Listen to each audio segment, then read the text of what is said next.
লাহাব আল্লাহ নবীর আপন চাচা, দুই হাত উঁচু করে আল্লাহ নবীকে মারতে পক্ষে এখন আর প্রতিবাদ করার ক্ষমতা নাই, কারণ নেতারা সব বিপক্ষে চলে গেছে। আল্লাহ রাসূল সাল্লাল্লাহু আলাইহি ওয়াসাল্লাম মনক্ষুণ্ণ ঘরে চলে গেলেন। দেখেন আল্লাহ তাআলা প্রতিবাদ করলেন, সূরা তাব্বাত ইয়াদা আবি লাহাব নাযিল হয়ে গেল। তাব্বাত ইয়াদা, ইয়াদা মানে দুই হাত, ওই যে দুই হাত উঁচু করে নবীকে মারতে গেছিল, আল্লাহ তাআলা তার ব্যাপারে খাস করে বললেন যে তাব্বাত ইয়াদা আবি লাহাব, আবু লাহাবের দুই হাত ধ্বংস হোক। এরপরে যা আছে তো সূরা পাবেন।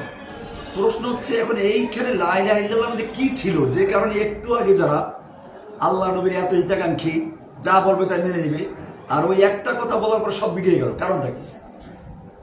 কারণটা এখানে তারা বুঝতে পেরেছিল যে লা ইলাহার মধ্যে আছে সব ইলাহাবাদ, আমাদের দেব দেবী, খাজা বাবা, গাজা বাবা, ল্যাংটা বাবা, পীর বাবা, দরগাওয়ালা, দুর্গাওয়ালা সব বাদ।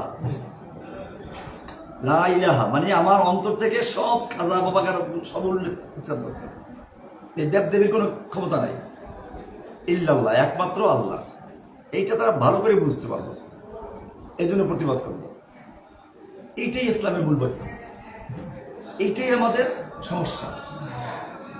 এটা যদি আমরা বসাতে পারি যে সব জায়গায় আনুগত্য চলবে কার, হুকুম চলবে কার, ব্যক্তি জীবনে, পারিবারিক জীবনে, সামাজিক জীবনে, রাষ্ট্রীয় জীবনে, আন্তর্জাতিক জীবনে, ব্যাংকে, আদালতে, সব জায়গায় এক আল্লাহর গোলামি চলবে, এক আল্লাহর আনুগত্য চলবে। আমরা আল্লাহর গোলামি, ইয়াকা না'বুদু, আল্লাহ তোমারই গোলামি করি, খালি মসজিদে এত বলি না। আল্লাহ তোমার গোলাম শুধু রমজান মাসে, আল্লাহ তোমার গোলাম শুধু মক্কা মদিনায় গিয়ে না।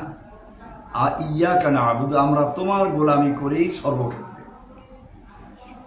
এইটা যদি বসে, এটা নাম তাওহীদ। এটা এক, তাওহীদ মানে এক। আপনি শূন্য রাখলেন, শূন্য শূন্য কোনো মূল্য আছে? কোনো মূল্য নেই। একটা এক রাখলেন, এবারে এক শূন্য দেন 10 হবে, আর এক শূন্য 100, আর এক শূন্য 1000, আর এক শূন্য 10,000, আর এক শূন্য 1 লাখ। এখন শূন্যের মূল্য আছে।